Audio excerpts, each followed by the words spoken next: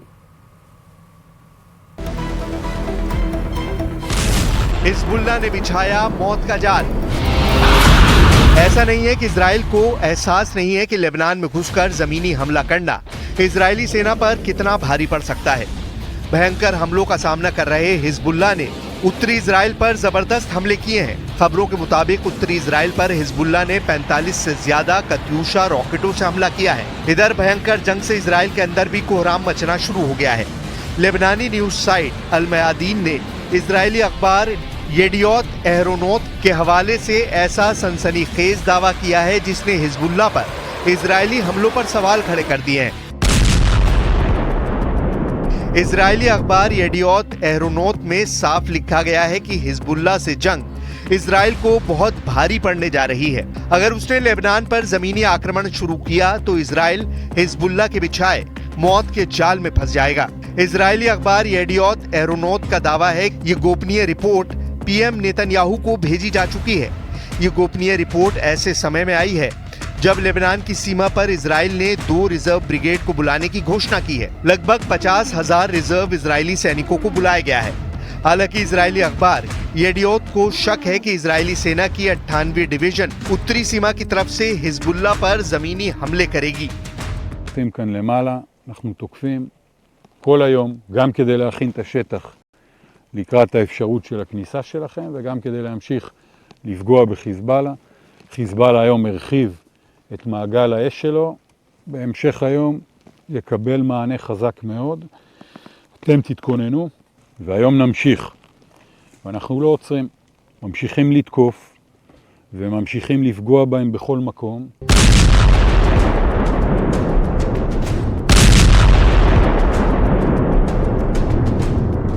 Israeli सेना खुद मानती है कि हिजबुल्लाह के पास 45,000 लड़ाके हैं, जिनमें से 20,000 सक्रिय रहते हैं और 25,000 रिजर्व में हैं।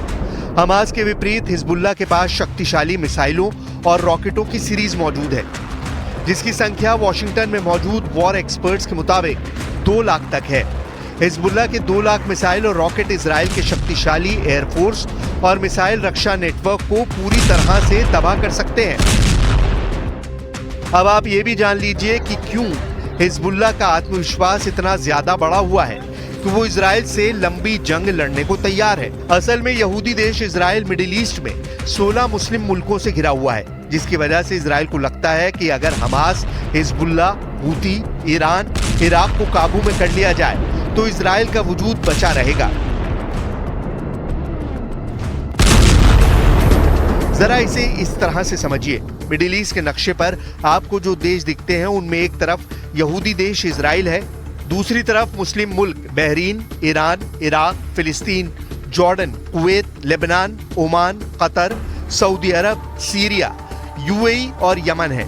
कुल 14 देश। बाकी 2 और देशों तुर्की और लीबिया को भी मिडिल ईस्ट का ही हिस्सा माना जाता है। तो हो गए कुल 16 देश, और इन 16 देशों में से 15 देश तो मुस्लिम हैं, जबकि इकलौता यहूदी देश है इजराइल। यानी अगर जंग पूरे मिडिल ईस्ट में फैली तो इजराइल जंग में ज्यादा दिन टिक नहीं पाएगा। अब देखना होगा क्या इजराइल एक साथ हिजबुल्लाह, हमास, हूती और ईरान से जंग कर पाएगा या नहीं, क्योंकि ईरान अब ऐसे हमले की तैयारी कर चुका है जो इजराइल के विनाश का कारण बन सकता है।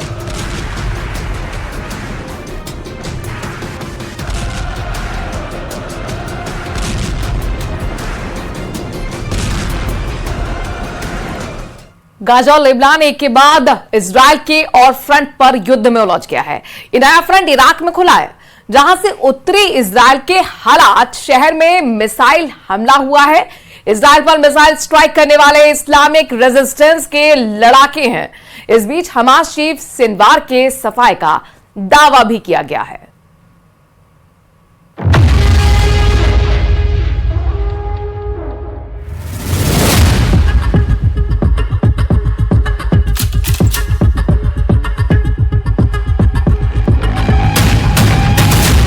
इजराइल जितने फ्रंट पर दुश्मनों को दहला रहा है, उन सब का एपिसेंटर है गजा।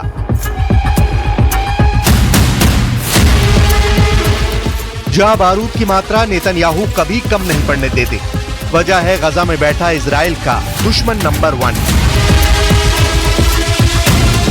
हमास का चीफ याहिया सिनवार। लेकिन हफ्ते भर से सिनवार क्या कर रहा है, कहां छिपा है, किस तरह के हमले की प्लानिंग कर रहा है? नेतन्याहू पर पलटवार के लिए हमास का सरगना सामने क्यों नहीं आ रहा है, इसकी भनक तक किसी को नहीं। हिजबुल्लाह पर जारी इजराइल के सीरियल अटैक के बीच दुनिया 2 बहुत बड़े अपडेट से अनजान रह गई। बेरूत की बर्बादी और हिजबुल्लाह की टॉप लीडरशिप के सफाए से बड़ा तहलका गजा में मचा, लेकिन किसी को भनक तक नहीं लगी। इजराइल के सबसे बड़े दुश्मन की मौत का दावा किया गया है। हमास का नया चीफ याहिया सिनवार मारा गया। सिनवार की डेड बॉडी मिल गई, बस कंफर्म ये होना बाकी है कि याहिया सिनवार का शव कौन सा है। दूसरा अपडेट इराक से इजराइल पर शुरू हुए मिसाइल हमले हैं। इराक से ताबड़तोड़ मिसाइलें इजराइल पर दागी जा रही हैं। इजराइल का नया दुश्मन कौन है? इराक से दागी जा रही मिसाइल का ट्रिगर किसके पास है? इससे भी भयानक बात यह कि हमास का नया चीफ याहिया सिनवार मारा गया या जिंदा है। क्या हमास का नया चीफ सिनवार मारा गया? क्या डीएनए सैंपल से हुई सिनवार की शिनाख्त? खान यूनुस के कसाई को कैसे मिली साइलेंट मौत? हमास चीफ का ताबूत तैयार, 7 अक्टूबर का बदला पूरा। 7 अक्टूबर 2023 की तारीख से सिनवार गाजा की सुरंग में बने अंडरग्राउंड बंकर में ठौर लिए हुए था। Israel defence force Hamas chief की सुरंग के करीब कई बार पहुंची, लेकिन सिनवार कभी भी नेतन्याहू आर्मी के हत्थे नहीं चढ़ा। मगर अब दावा किया गया है कि इजराइल के एयर स्ट्राइक में सिनवार के चीथड़े उड़ गए हैं। सिनवार कई लड़ाकों के साथ मारा गया है। बारूदी धमाके में हमास लड़ाकों के शव इतनी बुरी तरह झुलसे हैं कि उनकी शिनाख्त नहीं हो पा रही है। मुमकिन है कि इन्हीं लड़ाकों के शवों के ढेर में सिनवार भी मरा मिल जाए। इजराइल के मिलिट्री इंटेलिजेंस ने दावा किया है कि हमास लीडर याहिया सिनवार की मौत हो चुकी है। टाइम्स ऑफ इजराइल के मुताबिक सिनवार पिछले कुछ समय से लापता है और उसका किसी से कोई संपर्क नहीं हुआ। ऐसे में इजरायली सेना गजा पर हमलों में सिनवार के मारे जाने की संभावना की जांच करने में जुट गई थी। हालांकि सिनवार की मौत को लेकर अब तक कोई सबूत नहीं मिला, जबकि इजराइल के कई बड़े मीडिया हाउस की रिपोर्ट्स में हमास लीडर की मौत के कयास लगाए गए। इजराइल डिफेंस फोर्स के मुताबिक कुछ दिन पहले गजा में एक स्कूल पर हमला किया था, जहां हमास का कमांड सेंटर था। इस अटैक में 22 लोग मारे गए थे। इसी अटैक के बाद आशंका जताई जाने लगी कि सिनवार की मौत भी इसी एयर स्ट्राइक में हो गई। दक्षिणी गजा में 21 सितंबर को आईडीएफ की एयर स्ट्राइक के बाद की तस्वीरें हैं। इजराइल ने बम बरसाकर स्कूल को मटियामेट कर दिया। इजराइल के हमले के बाद लोगों ने हमले में महिलाओं और बच्चों की मौत की बात बताई थी।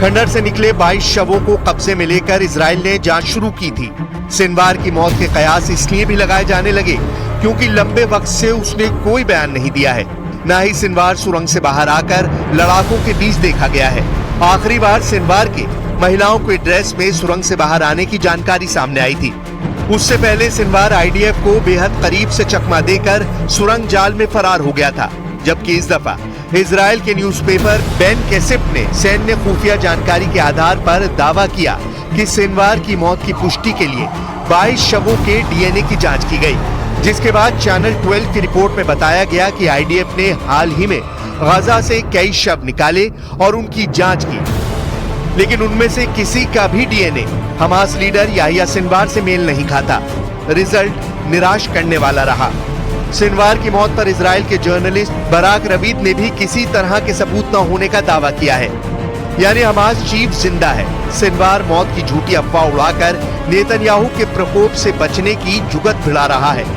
लेबनान में हिजबुल्लाह फ्रंट पर उलझे इजराइल फोर्सेस से बचकर सिनवार सेफ रूट तलाश रहा है, मगर सिनवार का बचना मुश्किल है। याहिया सिनवार इजराइल की हिट लिस्ट में सबसे टॉप पर है। इस हमास लीडर से नेतन्याहू सबसे ज्यादा नफरत करते हैं क्योंकि सिनवार पूरे इजराइल को चिढ़ाने का कांड कर चुका है। पिस्तौल के साथ सिनवार की तस्वीर देखिए। इस तस्वीर की बड़ी खौफनाक कहानी है। 11 नवंबर 2018 को इजरायली स्पेशल फोर्स की टीम दक्षिणी गजा पट्टी के खान यूनुस में बड़ा ऑपरेशन अंजाम देने जा रही थी, जिसकी खबर हमास की खुफिया शाखा अल कसम खुफिया विभाग को लग गई थी। हमास के लड़ाकों ने तब इजरायली स्पेशल फोर्स की गाड़ियों को घेर लिया था। अल कसम का फील्ड कमांडर नूर अल दीन बराका इस ऑपरेशन को लीड कर रहा था। इजरायली फोर्सेस ने इस ऑपरेशन में कमांडर बराका और मोहम्मद माजिद अल करा को ढेर कर दिया था, लेकिन जैसे ही ऑपरेशन का भंडाफोड़ हुआ, इजरायली फोर्सेस मोर्चे से वापस लौटने लगी। लेकिन अल कासम लड़ाकों ने जोरदार हमला शुरू कर इजरायल कमांडोज को घेर लिया। तब इजरायली लड़ाकू विमानों, ड्रोन और हेलीकॉप्टरों ने पीछा कर रहे हमास के आतंकवादियों पर दर्जनों हवाई हमले किए। भारी हवाई कवर के बावजूद हमास के अल कासम ब्रिगेड के लड़ाकों ने पीछा करना जारी रखा। इस दौरान इजरायली सेना का एक हेलीकॉप्टर सीमा पर लगी बाड़ के पास उतरा और भारी गोलीबारी में भाग